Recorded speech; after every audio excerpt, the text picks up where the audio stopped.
Hello दोस्तों, क्या आपने कभी अपने दिल और दिमाग के बीच की उस जंग को महसूस किया है जब एक हिस्सा कहता है छोड़ दो, लेकिन दूसरा हिस्सा कसकर पकड़े रहता है। हम सभी ने कभी ना कभी ऐसा महसूस किया है।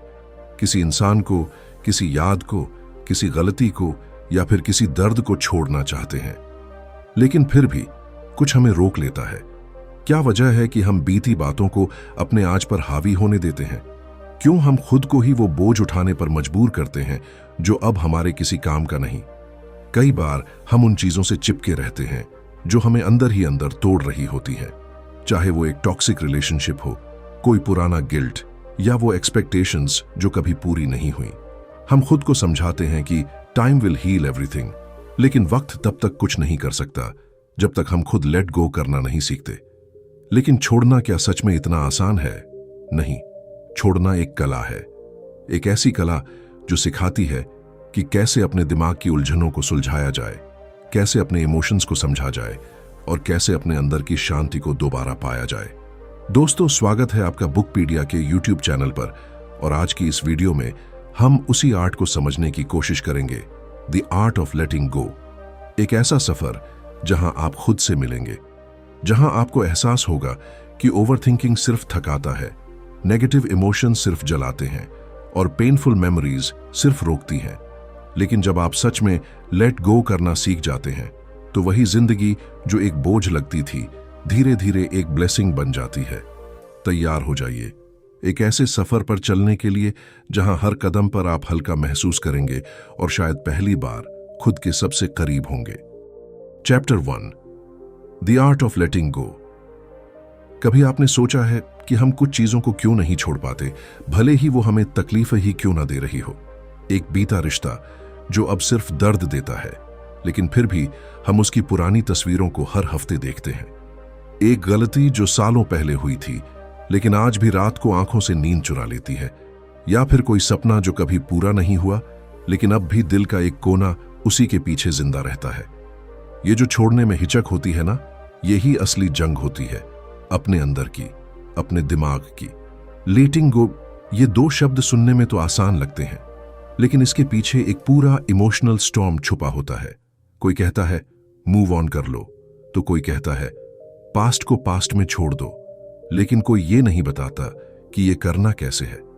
दिल तो कहता है कि बस सब भुला दूं, लेकिन दिमाग हर उस पल को रिवाइंड करता है।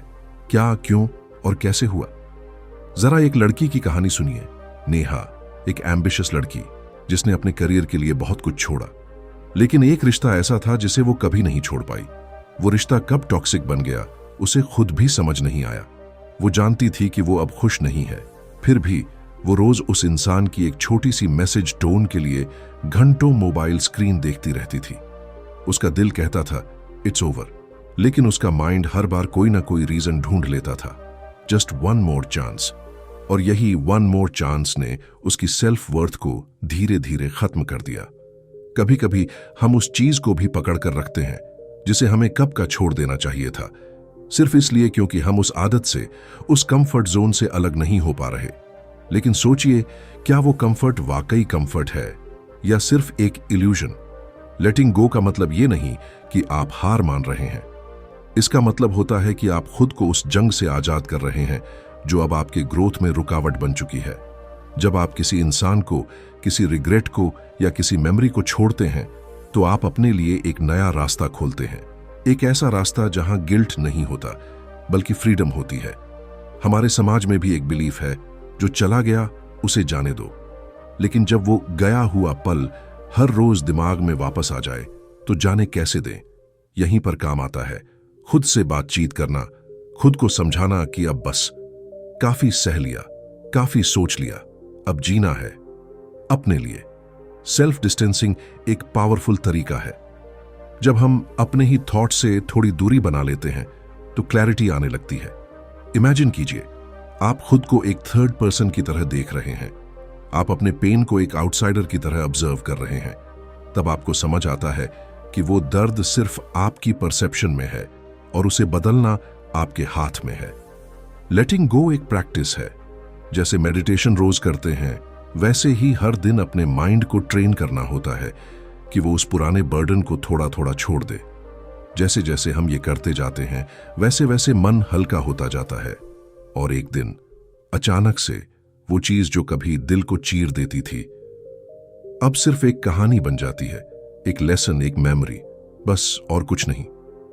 शायद आपको ये सब थ्योरेटिकल लगे, लेकिन सोचिए, जब आप पुराने कपड़े छोड़ सकते हैं जो अब फिट नहीं आते, पुराने फोन्स छोड़ सकते हैं जो अब काम नहीं करते, तो पुरानी सोच, पुराने दुख क्यों नहीं छोड़ सकते? एक ब्रोकन थॉट को पकड़कर रखने से आप सिर्फ और ज्यादा टूटते हैं, और जब आप उसे छोड़ देते हैं तो आप धीरे धीरे हील करने लगते हैं।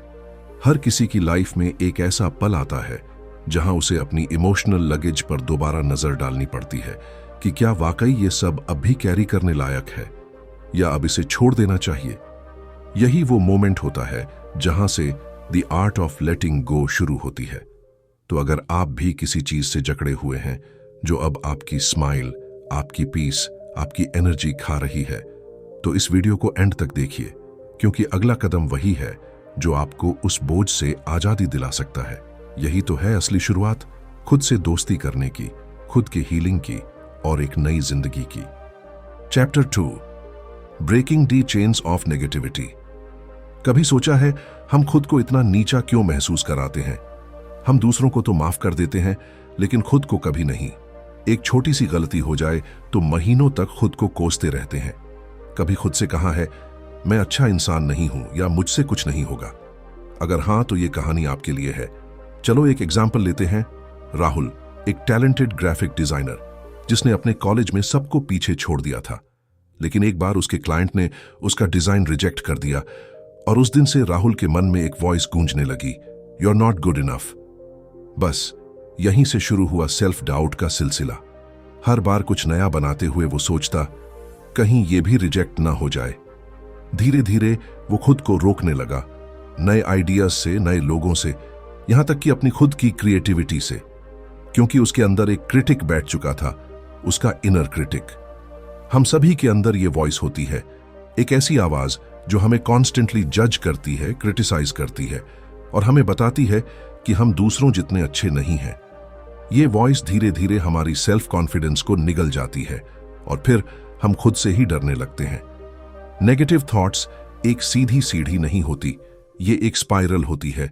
जैसे ही एक थॉट आता है, दूसरा और गहरा आता है, फिर तीसरा, और फिर एक चेन बन जाती है। और जब तक हम इस चेन को तोड़ते नहीं, तब तक हम खुद को ही मेंटल प्रिजन में कैद कर देते हैं। उस जेल की दीवारें नजर नहीं आती, लेकिन उसका बोझ हर पल हमारे माइंड पर होता है। अब सोचिए, अगर आपके पास कोई ऐसी टेक्निक हो जिससे आप अपने उस इनर क्रिटिक को थोड़ा सा शांत कर सकें। इमेजिन कीजिए, हर बार जब वो वॉइस कहे तू फेल हो जाएगा, तो आप जवाब दें, मे बी, लेकिन मैं फिर भी कोशिश करूंगा। ये शिफ्ट छोटा लगता है, लेकिन इसका इंपैक्ट गहरा होता है। परफेक्शनिज्म भी नेगेटिविटी का एक दूसरा चेहरा है। हम खुद से एक्सपेक्ट करते हैं कि हर बार बेस्ट ही परफॉर्म करें, जीरो मिस्टेक्स के साथ। लेकिन क्या कभी सोचा है कि परफेक्शनिज्म दरअसल डर है, fear of judgement, fear of failure, और इसी डर के कारण हम कोशिश करने से पहले ही हार मान लेते हैं। याद है बचपन में जब हम पेंटिंग करते थे, कोई रूल नहीं होता था, कोई फियर नहीं होता था, बस रंगों से खेलते थे। लेकिन अब हम ब्रश उठाने से पहले सोचते हैं, क्या ये अच्छा लगेगा, लोग क्या सोचेंगे?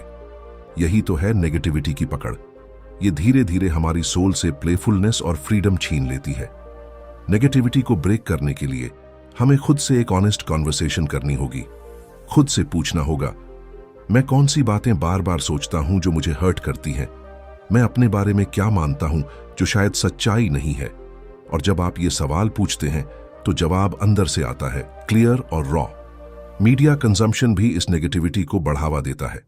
हर दिन इंस्टाग्राम, न्यूज, यूट्यूब, हर जगह कंपैरिजन है। कोई और ज्यादा सक्सेसफुल है, कोई और ज्यादा फिट है, कोई और ज्यादा खुश दिखता है। और हम अपने आप से पूछते हैं, मैं इतना खुश क्यों नहीं हूं? मैं वैसा क्यों नहीं दिखता?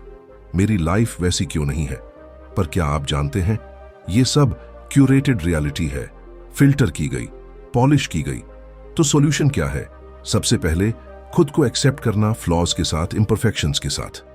फिर उन बिलीव्स को चैलेंज करना जो आपको रोक रही हैं। और सबसे जरूरी, खुद के साथ एक जेंटल और काइंड रिश्ता बनाना।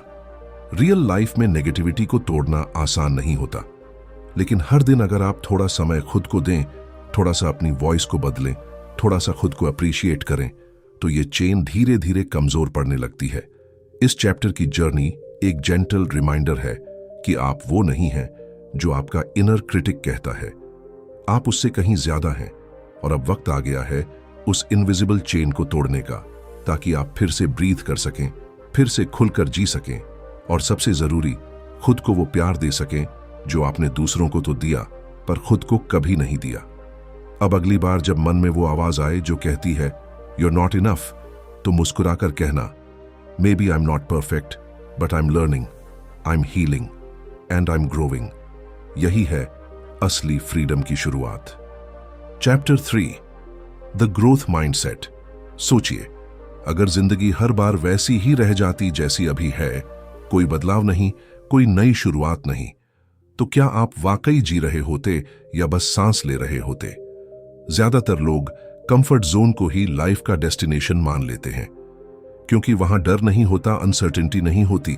लेकिन क्या ग्रोथ भी होती है? नहीं, ग्रोथ वहीं होती है जहां डिस्कंफर्ट है, जहां गिरने का डर है, जहां हर कदम पर एक नई चुनौती है। ग्रोथ माइंडसेट ये कोई फैंसी टर्म नहीं है, ये असल में जिंदगी जीने का वो तरीका है जहां हम खुद को एक पॉसिबिलिटी की तरह देखते हैं, ना कि एक फिक्स्ड आइडेंटिटी की तरह। अब एक कहानी सुनिए। दीपक एक मिडिल क्लास बैकग्राउंड से आया हुआ लड़का, जिसने कभी इंग्लिश में बोलने की कोशिश भी नहीं की थी। उसका एक्सेंट दूसरों को फनी लगता था, ग्रामर गड़बड़ होती थी, लेकिन उसके अंदर एक सपना था, मोटिवेशनल स्पीकर बनने का। हर बार जब वो स्टेज पर जाने की सोचता, उसके अंदर की वॉइस कहती, तू किसी काम का नहीं है, सब हंसेंगे। और कई सालों तक वो बस सोचता रहा, करता कुछ नहीं। फिर एक दिन उसने खुद से कहा, अगर मैं करूंगा नहीं तो सीखूंगा कैसे? उस दिन से उसने हर दिन खुद को मिरर के सामने 5 मिनट बोलने का टास्क दिया। शुरुआत में हिचकिचाहट थी, लेकिन धीरे धीरे इंप्रूवमेंट दिखने लगी। आज वही दीपक टेडेक्स स्पीकर है। ग्रोथ माइंडसेट इसी को कहते हैं, जब आप फेलियर को एंड नहीं बल्कि बिगिनिंग मानते हैं। जब आप बिलीव करते हैं कि टैलेंट और इंटेलिजेंस जन्म से नहीं, मेहनत से आती है। और सबसे बड़ी बात, जब आप खुद को यह मौका देते हैं कि आप इवॉल्व कर सकते हैं। लेकिन प्रॉब्लम तब होती है जब हम खुद को फिक्स्ड मान लेते हैं, जब हम सोचते हैं मैं तो ऐसा ही हूं, मुझसे तो नहीं होगा, मेरे बस की बात नहीं है। ये शब्द सुनने में छोटे लगते हैं, लेकिन ये हमारी पॉसिबिलिटीज को बंद कर देते हैं। ये हमें वही इंसान बनाए रखते हैं जो हम कल थे, और शायद वही रहेंगे। ग्रोथ माइंडसेट का मतलब ये नहीं कि आप हर दिन मोटिवेटेड महसूस करेंगे या हर बार जीतेंगे। इसका मतलब होता है keep showing up even when you are scared. इसका मतलब होता है कंफर्ट जोन को छोड़कर उस जगह जाना जहां लर्निंग पेनफुल तो होती है, लेकिन मीनिंगफुल भी। अब सोचिए, जब एक बच्चा चलना सीखता है तो वो कितनी बार गिरता है, लेकिन वो हार मान लेता है क्या? नहीं, क्योंकि उसके अंदर ये थॉट ही नहीं होती कि मुझसे नहीं होगा। वो बस करता है, बार बार करता है, जब तक चलना नहीं आ जाता। यही माइंडसेट हमें फिर से चाहिए, फियरलेस, क्यूरियस और ओपन। आपने नोटिस किया होगा, जब हम कुछ नया सीखने की कोशिश करते हैं, जैसे गिटार बजाना, कोडिंग करना या कोई नई लैंग्वेज सीखना, तो पहले दिन सब अजीब लगता है। फिंगर्स सही से चलती नहीं, कोड एरर देता है, शब्द जुबान पर नहीं आते। लेकिन यही तो लर्निंग का हिस्सा है, यही तो ग्रोथ का पाथ है। एक और जरूरी प्रैक्टिस है ब्रेन डंपिंग। जब हमारे दिमाग में नेगेटिव थॉट्स भरे होते हैं तो हम खुद के लिए जगह नहीं बना पाते। एक सिंपल नोटबुक लें और रोज रात को वो सारी बातें लिख दें जो दिन भर परेशान करती रहीं, चाहे वो डर हो, गिल्ट हो या कोई रिग्रेट। जब आप अपने थॉट्स को कागज पर उतारते हैं तो वो दिमाग में उतना स्पेस नहीं लेते, और तभी आप नए थॉट्स, नए गोल्स और नई सीख के लिए जगह बना पाते हैं। ग्रोथ माइंडसेट अडॉप्ट करना एक दिन का काम नहीं है, ये रोज का डिसीजन है। खुद को जज ना करने का, खुद को मौका देने का, और सबसे जरूरी, खुद पर भरोसा करने का। जब आप कहते हैं मैं सीख सकता हूं, मैं बदल सकता हूं, मैं और बेहतर बन सकता हूं, तो आप अपने ही इनर वर्ल्ड को रीसेट कर रहे होते हैं। तो अगली बार जब कोई चैलेंज सामने आए, तो खुद से सिर्फ एक सवाल पूछना, मैं इससे क्या सीख सकता हूं? क्योंकि यही सवाल आपकी पूरी सोच बदल सकता है। याद रखिए, आप अभी जिस भी वर्जन में हैं, वो फाइनल वर्जन नहीं है। आप हर दिन एक नया वर्जन बन सकते हैं। और ये जर्नी कभी खत्म नहीं होती, क्योंकि ग्रोथ एक डेस्टिनेशन नहीं, एक प्रोसेस है, एक लाइफस्टाइल है और एक प्रॉमिस है खुद से कि चाहे जितनी बार गिरूं, फिर उठूंगा और पहले से बेहतर बनूंगा। यही है असली growth mindset. Chapter 4, psychological strategies for letting go. कुछ जख्म ऐसे होते हैं जो दिखते नहीं, लेकिन अंदर ही अंदर हमें हर दिन थोड़ा और तोड़ते रहते हैं। वो बातें जो हम किसी से कह नहीं पाते, वो गिल्ट जो हम छोड़ नहीं पाते, और वो आइडेंटिटीज जो हम खुद को बना चुके होते हैं। यही बन जाते हैं हमारे मन के इनविजिबल चेन्स। और जब तक हम उन जख्मों को समझकर हील नहीं करते, तब तक हम आगे नहीं बढ़ पाते। अब एक कहानी सुनिए। श्रद्धा, एक 28 साल की लड़की जो बाहर से स्ट्रांग दिखती थी। कॉर्पोरेट जॉब, अच्छा घर, सब कुछ था। लेकिन हर रात जब वो अकेली होती तो बचपन की कुछ बातें उसके जहन में दौड़ने लगती। पिता की डांट, मां की एक्सपेक्टेशंस और स्कूल में मिले रिजेक्शन। वो सोचती थी कि उसने सब पीछे छोड़ दिया है, लेकिन उसके रिएक्शंस, उसके डिसीजंस, यहां तक कि उसके रिलेशनशिप्स भी उन पास्ट स्क्रिप्ट से ऑपरेट हो रहे थे। और उसे पता ही नहीं था कि उसकी लाइफ का रिमोट कंट्रोल अब भी उसके पुराने दर्द के हाथों में था। हम सभी के अंदर एक इनविजिबल स्क्रिप्ट चल रही होती है, एक नैरेटिव जो हमें बताता है कि हम कौन हैं और दुनिया हमें कैसे देखती है। ये स्क्रिप्ट कहीं बाहर से नहीं आती, ये हमारे पास्ट एक्सपीरियंसेस, फेलियर्स, कमेंट्स और कंपैरिजंस से बनती है। जब कोई बचपन में कह देता है तू कभी कुछ नहीं कर पाएगा, तो हम उस थॉट को अपनी आइडेंटिटी बना लेते हैं। और फिर जब भी कोई नया मौका आता है, हम अनकॉन्शियसली खुद को सैबोटाज कर देते हैं। मैं इसके लायक नहीं हूं। लेकिन जरा सोचिए, क्या हो अगर आप उस स्क्रिप्ट को रीराइट कर सकें? क्या हो अगर आप खुद को एक नए पर्सपेक्टिव से देख सकें? यहीं आता है पहला पावरफुल टूल, एक्सटर्नलाइजेशन। इसका मतलब होता है अपने नेगेटिव थॉट्स और इमोशंस को अपनी आइडेंटिटी से अलग करना। जैसे मैं गुस्सैल हूं कहने की बजाय आप कहें मुझे अभी गुस्सा आ रहा है। फर्क छोटा लगता है, लेकिन यही अंतर तय करता है कि आप अपने इमोशन के गुलाम हैं या मालिक। जब हम अपनी फीलिंग्स को अपनी आइडेंटिटी बना लेते हैं, तो हम खुद को ही एक फिक्स्ड फ्रेम में बांध लेते हैं। लेकिन जब हम उन्हें ऑब्जेक्ट की तरह ऑब्जर्व करते हैं, तो हमें यह समझ आता है कि ये फीलिंग्स परमानेंट नहीं है, ये बस गुजरने वाले बादल हैं। अब जरा उस लड़के की कहानी सुनिए जो हर बार एग्जाम के पहले एंजाइटी महसूस करता था। उसके दोस्तों ने कहा तू तो एंग्शियस इंसान है, और वो खुद भी यही मान बैठा। लेकिन जब उसने खुद से एक बार पूछा, क्या मैं एंग्शियस इंसान हूं या ये फीलिंग बस अभी के लिए है, तो एक दरवाजा खुला। उसने अपनी एंग्जाइटी को पहचानना शुरू किया, उसका नाम रखा, उसे ऑब्जर्व किया, और धीरे धीरे वो उसी एंग्जाइटी को मैनेज करना सीख गया, क्योंकि उसने उसे आइडेंटिटी नहीं, एक इमोशन माना। इमोशनल फ्रीडम का मतलब ये नहीं कि आपको दुख नहीं होगा या गलतफहमियां नहीं होंगी। इसका मतलब है उन इमोशंस के आने पर आप पैनिक नहीं करेंगे, आप उन्हें होल्ड करेंगे, ऑब्जर्व करेंगे और फिर उन्हें रिलीज कर देंगे, बिना अपने ऊपर एक नया लेबल चिपकाए। इसी प्रोसेस को आगे बढ़ाता है दूसरा तरीका, सेल्फ कंपैशन। जब आप खुद से वो बातें बोलते हैं जो आप अपने किसी प्यारे दोस्त से कहते, इट्स ओके, तू इंसान है, गलतियां होंगी, लेकिन तू बुरा इंसान नहीं है। हम दूसरों को कंफर्ट देना जानते हैं, लेकिन खुद को नहीं, और यही कमी हमें अंदर ही अंदर हॉलो कर देती है। सेल्फ कंपैशन कोई वीकनेस नहीं है, ये वो स्ट्रेंथ है जो आपको खुद से जुड़े रहने देती है, चाहे हालात कैसे भी हों। जब आप अपने दर्द को एक्सेप्ट करते हैं, तो आप उसे कंट्रोल नहीं करते, ना सप्रेस करते हैं, बल्कि उसे महसूस करके खुद से कह पाते हैं, मैं यहां हूं और मैं ठीक हो जाऊंगा। लेटिंग गो के लिए सबसे जरूरी है खुद के इनर डायलॉग को बदलना। जब आप खुद से हार्श शब्दों में बात करते हैं, तो आप अपने ही माइंड में एक वॉर जोन बना देते हैं। लेकिन जब आप खुद से जेंटली बात करते हैं, जैसे किसी कंफ्यूज्ड बच्चे से, तो हीलिंग शुरू होती है। इस चैप्टर की जर्नी हमें यही सिखाती है कि जो इमोशनल बैगेज हम उठाए फिर रहे हैं, वो हमारे रियल सेल्फ को ढक रहा है। और जब हम साइकोलॉजिकल स्ट्रेटजीज का इस्तेमाल करके उस बैगेज को रिलीज करना शुरू करते हैं, तब हमें पहली बार खुद से मिलने का मौका मिलता है। तो अब सवाल सिर्फ इतना नहीं है कि आप क्या छोड़ना चाहते हैं, सवाल यह है कि आप खुद को कितना अलाउ करते हैं कि आप बदले, हील करें और फिर से जीना शुरू करें। Chapter 5, moving beyond the hurt. कभी कभी जिंदगी में ऐसा मोड़ आता है जहां लगता है कि अब कुछ भी पहले जैसा नहीं रहेगा। दिल टूट जाता है, भरोसे बिखर जाते हैं और हमें समझ नहीं आता कि आगे कैसे बढ़ें। लेकिन सबसे अजीब बात यह होती है, जब तक कोई हमें चोट देता है तब तक हम किसी न किसी तरह सह लेते हैं, मगर जब वो इंसान हमें छोड़कर चला जाता है तब तकलीफ की गहराई समझ में आती है और वहीं से शुरू होता है एक ऐसा इमोशनल स्ट्रगल जिससे बाहर निकलना आसान नहीं होता। मगर सवाल सिर्फ इतना नहीं है कि हमें दर्द हुआ, सवाल यह है हम उस दर्द के साथ क्या कर रहे हैं। अब एक कहानी सुनिए, रोहित की।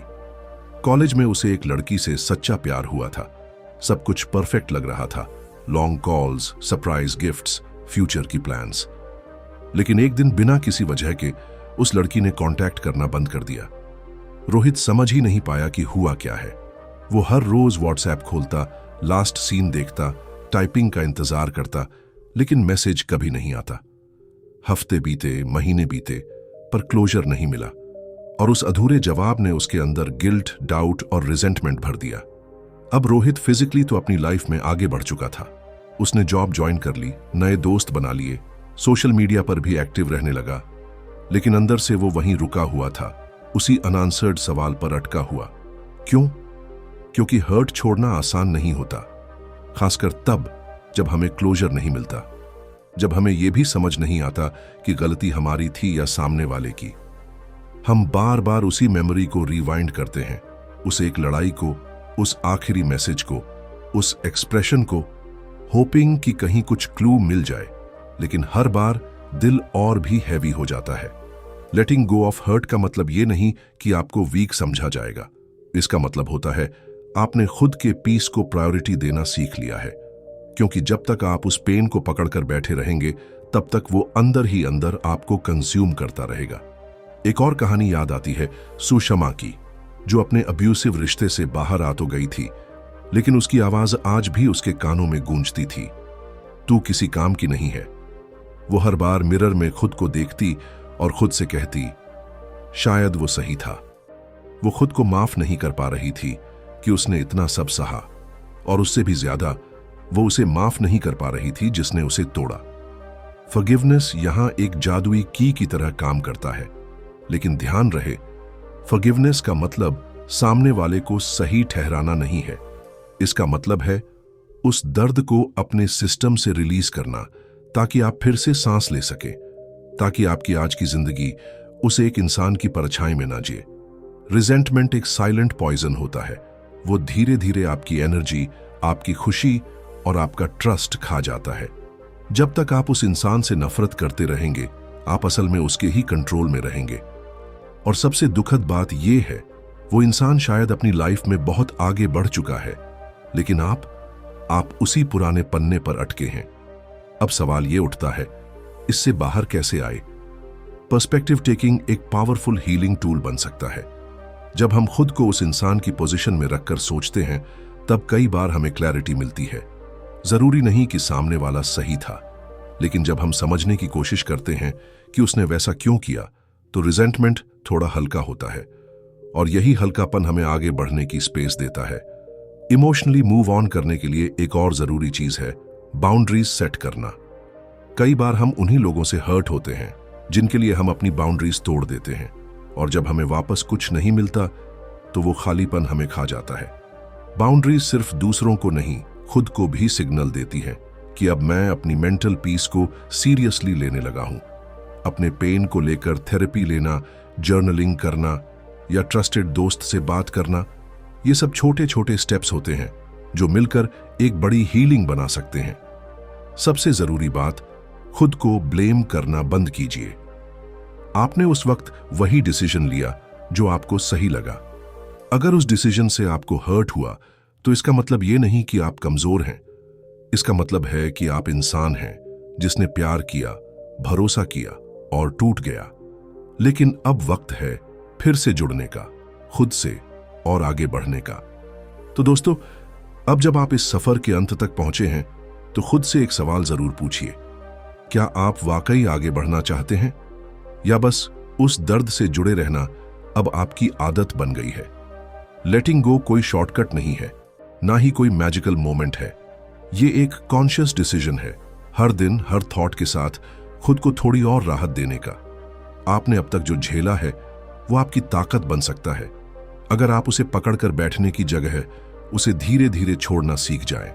हर वो इमोशन जो अब तक आपको तोड़ता रहा वो अब आपको जोड़ सकता है, अगर आप खुद को उस हीलिंग की परमिशन दें। बिकॉज द ट्रूथ इज, आप अब भी वही हैं, जिंदा, सांस लेते हुए इस कहानी के अगले पन्ने को लिखने के लिए तैयार। तो उठिए, अपनी स्टोरी का कंट्रोल वापस लीजिए। वो चैप्टर जो आपको रुलाता था उसे अब बंद कीजिए और एक नया पन्ना खोलिए जहां आप नैरेटर हैं, विक्टिम नहीं। दोस्तों, अगर ये वीडियो आपके दिल को छू गई हो, अगर आपने कहीं ना कहीं खुद को इसमें देखा हो, तो इसे लाइक जरूर करें, कमेंट में अपने दिल की बात शेयर करें और चैनल को सब्सक्राइब करना ना भूलें ताकि ऐसी ही सोलफुल जर्नीज आप मिस न करें। मिलते हैं अगले वीडियो में एक नई किताब, एक नई कहानी और एक नई शुरुआत के साथ। धन्यवाद।